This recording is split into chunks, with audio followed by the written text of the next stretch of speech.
Welcome to Revenge Report. Don't forget to hit that like button and subscribe for more. Let's dive in. I didn't flinch when he said it. And here's to my new daughter-in-law, Brian's dad said, raising his glass with that fake country club smile. A real go-getter. Climbed right out of the gym and into the family ledger. That's talent. Some people chuckled. Mostly his side of the room. You know, the ones in pastel dresses and Rolexes. Even Brian cracked a smile. Not a laugh, but enough. Enough to tell me exactly where I stood. I reached for my champagne, gave the fakest smile I had in me, and took a sip. Nobody noticed the way my fingers twitched under the tablecloth. I folded my napkin slowly, tucked it into my lap like I wasn't fighting the urge to flip the damn table. My mom, 2 tables back, caught my eye. I gave her a quick headshake. Don't. Stay seated. Brian leaned over. He didn't mean it like that, he mumbled. Didn't he? I said, voice low and steady. He jokes with everybody? Sure, I said. Guess I'm just special. Quick note, before we start, how's your day going and where are you joining from? The thing is, I could have let it slide. I'd let worse slide. I'd laughed at his mom's backhanded compliments. I'd paid for this entire reception without asking for credit. I'd shrunk my guest list so his third cousin and his golf buddies could get steak and imported wine. But this was my line. I didn't raise my voice, didn't make a scene. I just waited until dessert was served and the servers backed away from the head table. I tapped my spoon lightly against the rim of my plate, loud enough to make forks pause midair. Just to clarify something, I said, loud enough for the table to hear. The funding? The family accounts? The trusts? I smiled again, calm, pleasant, deadly. I signed off to freeze them last night. Silence. You could hear the music from the speakers, 3 tables over. Someone's fork clinked against a glass. Brian blinked like he didn't hear me right. His dad leaned back, the color draining from his smug face. I folded my napkin and placed it on the table. No more RV loans, no more tuition handouts, no more checks. His mom dropped her fork. I leaned back in my chair, completely still.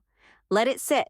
Then I looked around, locked eyes with the ones who laughed hardest during that toast, and said, "Let me tell you how we got here." It started in a high school gym that smelled like rubber soles, old popcorn, and sweat. Not the kind of place you'd expect to meet the man you're gonna marry. I was hauling out folding chairs, still in my practice gear, shorts, cut-off tee, hair in a puffball of sweat, and flyaways. We'd just wrapped up a summer league scrimmage, and the booster club needed extra hands for the community fundraiser they were throwing that night. Budget cuts meant we did our own damn setup. I was mid-squat with 2 stacks of metal chairs when I heard a voice behind me. "You need help, coach." I turned around, half expecting some underclassman or one of the townies who like to linger. Instead, it was this guy in a polo shirt and jeans, holding a rolled-up event flyer and smiling like he'd just stumbled into a backyard BBQ. "Depends," I said. "You know how to unfold a chair without breaking your fingers?" He grinned. "I'm certified in chair safety. Been unfolding them since Little League banquets." I snorted and handed him a stack. He didn't flinch when our hands brushed, didn't blink at my sweaty mess of a face or the fact that I had a whistle still hanging around my neck. We worked in rhythm, quick and quiet, rows of chairs lining the sideline while volunteers taped paper signs and raffle lists to the walls. "What do you coach?" he asked. "Basketball, college level, St. Paul State." He whistled, low. "Nice. You play too?" "Used to. Played D1, tore my ACL senior year. Came back, red-shirted, stayed to coach. Been here since." "You give off that energy," he said, nodding like it was a fact. "You make people want to win harder." I stopped mid-chair fold. "You know how many dudes try to tell me I'm scary before asking for my number?" I asked. He looked dead serious. "Then they're idiots. You've got presence, that's different." Before we could keep going, the gym lights flickered and some PTA lady started hollering about microphone testing. He offered to grab me a water from the snack stand. I didn't say no. While he was gone, I caught myself adjusting my shirt and wiping my face with my sleeve. Nothing dramatic, just enough to not look like I'd sprinted through a rainstorm. He came back with 2 bottles. "Figured you'd chug one and toss the other at a ref." I laughed, and it didn't sound fake. We talked through most of the fundraiser. Between bingo announcements and raffle prizes, I found out he worked in community development at a nonprofit downtown. Helped build outreach programs, after-school sports, job training, humble kind of stuff. No big salary, no fancy title. But he lit up talking about it. He walked me to my truck that night and didn't ask for my number, just said, "I'll probably see you again, right?" "You know where to find me," I said, tossing my duffel in the back seat. He showed up the next week with a stack of flyers for a youth basketball clinic he was organizing and asked if I'd help run drills. That turned into late-night burritos, pickup games at the rec center, and Sunday afternoons fixing up the gym. He always listened more than he talked, always asked how my team was doing, remembered every player's name.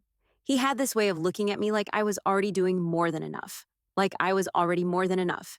At the time, I thought that meant respect. Looking back, maybe it was something closer to awe. And awe, as I learned later, can turn real fast into resentment once it stops feeling useful. But back then, it felt simple, clean, earnest. We started dating that fall. I told myself I'd finally found someone who wasn't scared of how loud I could be. And he told me, more than once, "I'm lucky you even gave me a shot." I should have paid more attention to how often he said that. The first time I met Brian's family, I showed up in slacks and a blouse I borrowed from my assistant coach, the kind with buttons that don't gap if you breathe too hard. I'd just come from practice, but I scrubbed off the gym sweat in the locker room and swapped my sneakers for a clean pair of flats. His parents lived in a gated neighborhood about 20 minutes outside Minneapolis, the kind with curved driveways and trees that looked like they were trimmed by the city. Their house had columns, real ones. The second I stepped inside, I knew I was out of place. Photos of ski trips, Yale banners, antique golf clubs in a glass case. Everything was beige or white, like even the furniture didn't want to offend anyone. Brian's mom greeted me with that soft, stretched smile people use on someone selling them a gym membership. "You must be the coach," she said, brushing air kisses near my cheek. "Brian's told us all about you. You're intense." I smiled back. "You should see me during playoffs." Her lips tightened. His dad came around the corner, drink in hand, tan as hell for mid-October. "So you're the one yelling at 20-year-olds for a living," he said, giving me a once-over.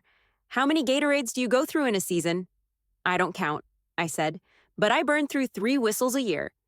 He laughed like that was an acceptable answer. It wasn't, but I gave him the benefit of the doubt. Dinner was steak, asparagus, something creamy with lemon. Restaurant quality. I tried not to think about how they hadn't asked about food allergies or preferences. Brian's sister was there with her husband, both of them in matching Patagonia vests. Their daughter, maybe 9, barely looked up from her tablet. We sat around a long table under some chandelier that probably cost more than my car. They talked about art auctions, renovation projects, a mutual friend's divorce. When they turned to me, it was surface level. "How long have you been at St. Paul State?" "Do your parents still live nearby?" "Oh, public school. That must be rewarding." They asked nothing that actually mattered. Nobody asked about my team, my wins, what I loved about coaching. I mentioned our summer league record once, and his mom nodded like I'd said I'd reorganize my sock drawer. Brian stayed close but quiet. He'd touch my leg under the table, give me these little glances like, "You okay?" I was. I'd been through worse. After dinner, I helped clear plates while his mom fiddled with the espresso machine. She handed me a single cup. I didn't get asked how I liked it. On the way out, I thanked them both. His dad gave me a half hug that smelled like cigars. His mom said, "You held your own." I laughed like that was funny. It wasn't. I told myself they were just old school. Traditional. Stiff. I'd grown up around blunt Midwesterners. I could handle cold, but then the small things started adding up. Birthday cards came in envelopes addressed to Brian Johnson. No mention of me. Holiday invites got sent directly to him. Family group texts that I was supposedly part of got forwarded to me manually, like I was a guest in my own relationship. When we went to his niece's school recital, his sister introduced me as Brian's friend, the coach. I corrected her politely. She said, "All right, girlfriend. Sorry, just wasn't sure how serious it was." That was year 2. Every time something rubbed wrong, I'd vent to Brian. He always said, "They're just awkward," or "They'll warm up." Once he said, "They're not used to someone like you." "What does that mean?" I asked. He shrugged. "You've got a big presence. You're different from what they know." Different. Right. I stopped expecting thank you cards, stopped correcting people, started packing backup outfits anytime we visited, just in case my normal clothes didn't meet the unspoken dress code. They didn't treat me like I wasn't welcome. That would have been too obvious. They treated me like I didn't matter. And I let it ride because Brian did the thing where he looked at me like I was already doing too much. Like surviving their politeness Olympics made me some kind of saint. But that gets old, real quick. It started with the RV. Brian came home from his parents' lake place one weekend with that look. Not panicked, just worried under the surface. They might have to sell it, he said, dropping his keys in the bowl like he hadn't just lobbed a live grenade into the room. The loan's killing them. I kept my face neutral. Thought it was paid off. Yeah, well. Then the kitchen remodel went over budget. Then the furnace. You know how it is. He didn't ask, not directly. They're proud, he added. They'd never say anything. But they're struggling. I waited.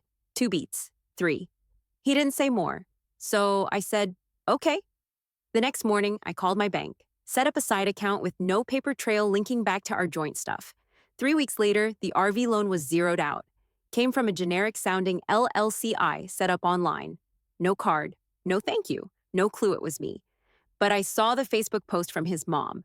Miracles do happen. RV loan vanished. Must have been some sort of clerical error or cosmic gift. Thank you, universe. I laughed. Cosmic gift, my ass. Quick note. While you're listening, tell us which country you're watching from. After that, it got easier. Quieter.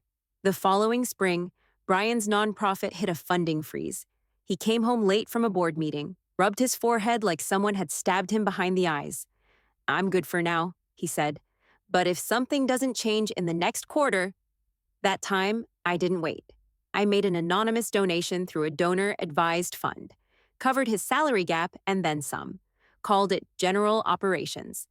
The board thanked the mystery donor in their newsletter. Brian brought home a printed copy and waved it in my face. Someone out there believes in what we do, he said, eyes shining. Looks like it, I said, folding laundry. He kissed me, I kissed back. But part of me was already filing receipts. It wasn't just him. When his niece got into some fancy private school and his sister had a meltdown about tuition, Brian sat next to me on the couch that night, swirling his wine, sighing. She deserves that chance, he said. But you know how proud they are. Can't exactly ask them to crowdsource it. I nodded. 3 days later, the school's alumni foundation issued a grant to cover 75% of her tuition. Apparently, miracles were happening all over the damn place. I kept it quiet. Every transfer was clean, anonymous, routed through accounts nobody could trace. I wasn't trying to control them. I wasn't trying to play God. I was just tired of being seen like a guest in their world.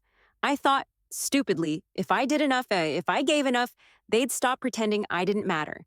That maybe I'd finally get a birthday card with both our names on it, or a family email where I wasn't BCC'd like an afterthought. But nothing changed. They didn't treat me worse, just the same.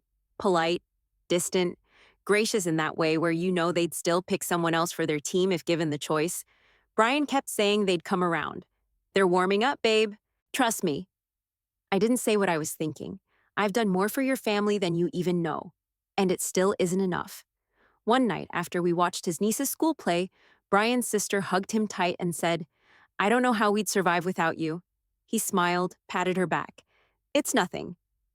I sat in the passenger seat all the way home, hands folded in my lap, chewing the inside of my cheek until it bled. It wasn't about the money. I was fine. Coaching paid well enough, and I'd invested smart. I'd earned every dollar. No shortcuts, no handouts. But the silence, the invisibility, that shit builds up. You give, and you give, and you give. And you think maybe the next time they see your name on a Christmas card, they'll add theirs under it. Maybe next time, his mom will ask how your season went before asking what wine pairs with duck. But it never came. I wasn't trying to buy love. I just wanted proof that I belonged. And instead, all I got was more silence. We were sitting on the dock, feet dangling above the lake, when Brian pulled out the ring. No big setup. No photographer hiding in the trees. Just him. Me, the sound of ducks somewhere in the reeds, and the feel of wood worn smooth under my thighs. It was late fall, that in-between part of the year when the air's cold but not sharp yet, and everything smells like wet leaves. He held the box out in one hand, a little shaky. I want this, he said. I want you. Not just because you make me better, but because you never ask me to be someone I'm not. That part almost got me. I smiled, said yes, kissed him hard enough to taste lake wind on his lips. We drove home with the windows down, both of us grinning like idiots. The plan was simple. Courthouse, small dinner after. maybe 20 people max. My team, his nonprofit crew, our moms, done. That lasted about 4 days. His parents caught wind and turned it into a campaign. We'll cover it, they said. It should be a celebration. People expect a certain level. There's a family name to consider. I could have pushed back, should have. But Brian looked so damn proud, like their involvement meant something finally clicked into place. So I let it happen. Watched it snowball into venue tours, menu tastings, monogrammed napkins. His mom made a spreadsheet. His sister recommended a respectable wedding planner, her tennis partner's niece. They all talked like they were footing the bill. But the invoices came to me, every last one. I didn't say a word, just nodded, smiled, handed over my card again and again. I paid for the venue, the band, the flowers, the rentals, the damn oyster bar. Behind the scenes, it was my name on the contracts, my bank account taking the hit. At the tasting, his dad leaned back in his chair and said, "At least Brian didn't end up with some groupie." I looked up from my wine. "Excuse me?" He chuckled. "You know what I mean. You're not some fangirl from the bleachers. You've got your own thing. That's rare." I laughed along. It sounded normal. It didn't feel normal. Later, Brian said, "He meant that as a compliment." "Sure," I said, tugging my coat tighter. The final guest list came in over 200. My original list was 37. That number got trimmed to 18. Some of my old teammates didn't make the cut. My assistant coach didn't get an invite. My uncle was moved to waitlist status, just in case. They called it logistics. I called it what it was. Brian's mom even asked if I'd mind shifting our ceremony time so her florist could hit another wedding earlier in the day. "You'll still get the sunset," she said. "Isn't that what you wanted?" I said, "Sure," because arguing would have been louder than it was worth. Brian barely noticed. Or if he did, he didn't say much, just kept calling it a win. "They're including you now," he said. "They want this to be special." It was special, all right, just not mine. I remember standing in the fitting room, wearing a dress his mom once called underwhelming, watching her and the planner buzz around me, arguing about flower types like I was a mannequin. I wanted to scream. Instead, I checked the hem and said, "Looks good." Somewhere deep down, I was still hoping it meant something. That maybe the money I gave, the space I gave up, the silence I swallowed, maybe it would count for something in the end. But it didn't. It never did.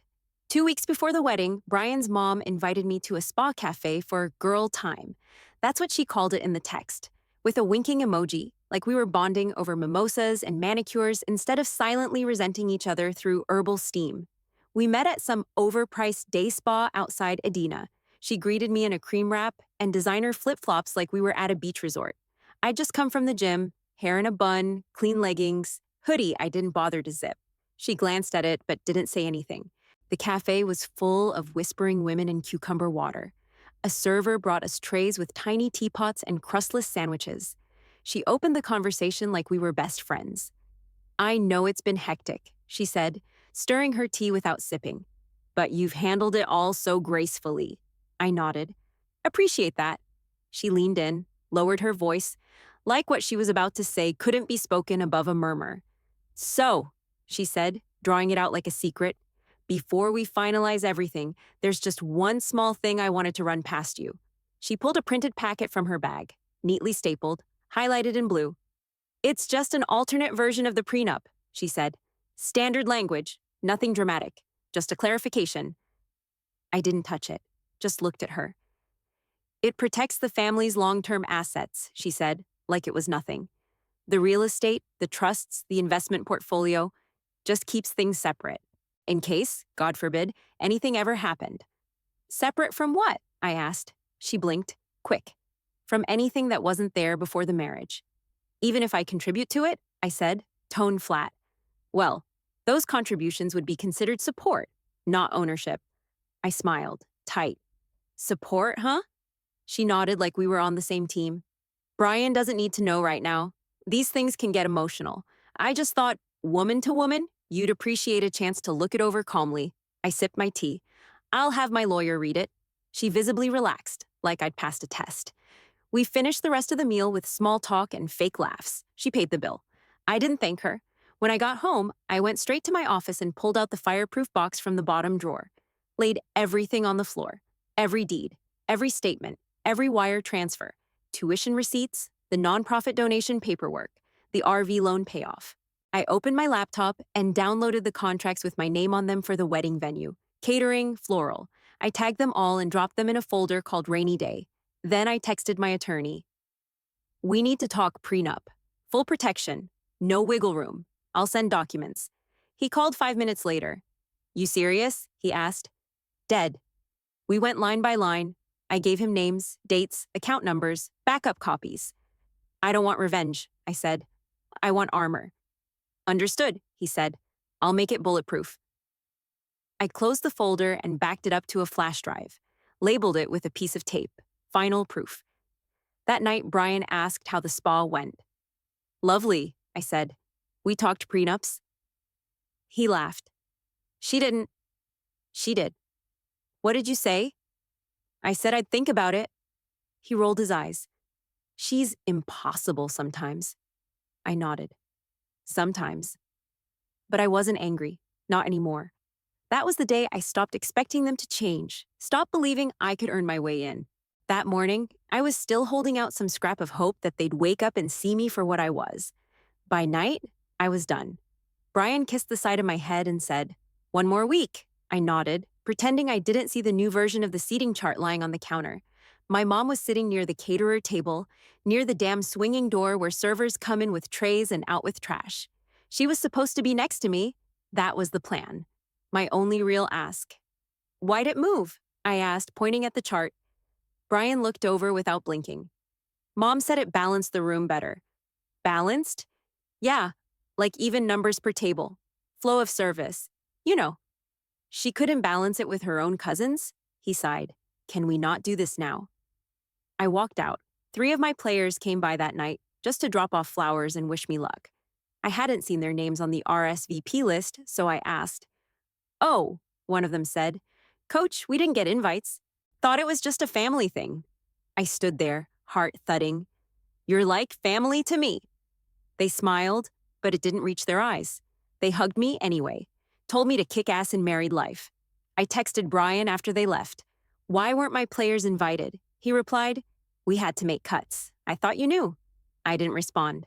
Next night was the rehearsal dinner. His family booked out a steakhouse downtown. All dark wood, leather booths, overpriced whiskey. I walked in alone. Brian was already seated with his parents, laughing like nothing was cracked. They gave me a spot at the far end of the table, one over from the fireplace, close enough to feel the heat but not warm. When dessert came, his dad leaned over, voice low, fork in hand. You know, he said, we're not an ATM. I looked at him, dead in the eyes. What?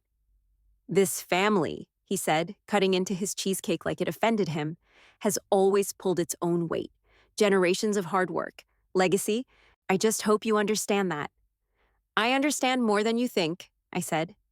Good, he said, wiping his mouth, because there's a difference between marrying in and buying in. I excused myself before I threw the plate at him. I walked straight to the parking lot, sat in the car with the engine off, and stared at the dashboard like it might offer a solution. Then I opened my phone. 2, attorney's name. Subject, execute freeze message. Full pause on all accounts, trusts, and future payments. Effective immediately, no exceptions. Confirm when complete. I hit send, didn't hesitate, didn't flinch. When I got home, Brian was already in bed, scrolling on his phone like nothing had happened. He looked up and smiled. Hey, you okay? I didn't answer. Just got changed, brushed my teeth, slid into bed beside him. He put a hand on my back. I know this week's been tough. I stayed quiet. He said, it'll be worth it though. Once we're past this part, everything will settle down. You'll see. I stared at the ceiling, counting the tiny dots in the drywall. There were 24 above my side. I'd counted them before. I used to think what I was doing was protection, shielding myself from damage, setting boundaries. But lying there, listening to Brian breathe easy like nothing was unraveling under the surface, I finally understood what it really was. Not protection, detachment. The sun hit just right when I stepped onto the aisle. No music, no escort, no staged who gives this woman moment. I walked myself down, one step at a time, eyes forward. My dress, plain satin, no beads, no lace, moved soft against my legs. The one Brian's mom called underwhelming after flipping through bridal magazines in front of me for a full hour. "You'll regret going so simple," she'd said. I didn't. The guests rose, cameras clicked. Brian smiled wide, waiting at the altar like he'd earned something permanent. The officiant did her job clean. No tears, no stumbles. Vows, rings, kiss, done. Applause, hugs, champagne. The whole machine rolled forward. The reception was at that estate-style venue his parents insisted on. Vaulted ceiling, string quartet, bar staffed like a hotel lobby. I stood for photos until my cheeks hurt, my hand clamped tight in his. My players weren't there. My assistant coach wasn't either. But his godparents and golf buddies made it, all packed in at the front tables. The mood was tight, pretty, polished. Every inch of it bought and paid for. By me. Dinner moved slow. Nobody complimented the food. I watched servers hustle past my mom without even noticing her. She sat quiet, tucked into a back table where the sound barely reached. I made eye contact once. She gave me a soft smile and a thumbs up, like she already knew. Dessert was being served when the toast started. His sister said something forgettable. One of his cousins told a story about how Brian used to fake injuries to skip gym class. Everyone laughed too hard at that one. Then his dad stood up. "All right," he said, raising his glass, swaying just slightly. "Time for a proper welcome to the family." He turned toward me with that permanent country club smirk. "To our new daughter-in-law, the coach, the gym rat, the one with the clipboard and the killer free throw percentage." A few chuckles. I didn't move. "From gym rat to glam rat, eh?" he added, lifting his glass higher. "Not bad for a public school girl." Laughter again. Bigger this time. People clapped. Even Brian smirked. That was the crack. Right there. I stayed seated, took a slow sip of champagne, tapped my finger against the base of the glass while everyone settled back into small talk and cake. Then I stood, took my dessert fork and gently tapped it against the side of my plate, just loud enough for the head table to pause, just enough to draw some eyes. I smiled. "Just so we're all clear," I said. "That social climber? She just pulled the ladder." Fork stopped moving. Someone dropped a spoon. I glanced at Brian. "All accounts, all trusts, all financial support. Frozen as of yesterday. Permanently?" His mom blinked like she didn't understand English. His dad sat back slowly, lips parting. One of the cousins looked at Brian like, "Fix it." Brian stood up. "What are you talking about?" I shrugged. "I'm talking about the house loan, the RV payoff, the tuition grants, the nonprofit donation, the wedding invoices, all of it. Frozen. My lawyer has it in writing." He blinked hard. "You can't just—" I did. The table was dead quiet now. My voice didn't rise. I wasn't angry. I was done. Brian stepped toward me. "Why would you do that now?" "Because you let them laugh at me," I said. Again, and again, and again. "They were joking." "No," I said. "They weren't." He looked around the table like someone would jump in. No one did. I reached down, grabbed my napkin, and folded it in half. Set it gently on my plate. "Excuse me?" I stepped back from the table, heels clicking quiet across the floor. Brian started after me. "Wait." "Let me go," I said. "You've done it all week." I walked past the string quartet, past the planner whispering into her headset, past the table of name cards where mine had been spelled wrong. Outside, the air was sharp and clean. I could still hear the muffled bass of the music through the walls. But inside me? Silence. Finally. The morning after the wedding, my phone started buzzing at 6:42. Unknown number. Straight to voicemail, then another, then 3 more from the same zip code Brian's dad used for all his business dealings.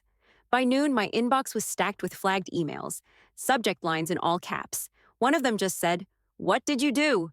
I didn't open them. My attorney texted, "It's happening. Hold steady. Everything is airtight. Let me know if anyone shows up in person." By the second day, the nonprofit had a board emergency meeting. The grant evaporated from their books like it never existed. Programs paused, salaries delayed. His sister's school emailed their regret that tuition payments were no longer guaranteed. Her husband replied with a full meltdown, called me manipulative, said I'd used their daughter like leverage, said I should be ashamed. They had no idea that little girl still had her full scholarship for the rest of the semester because I left that part untouched.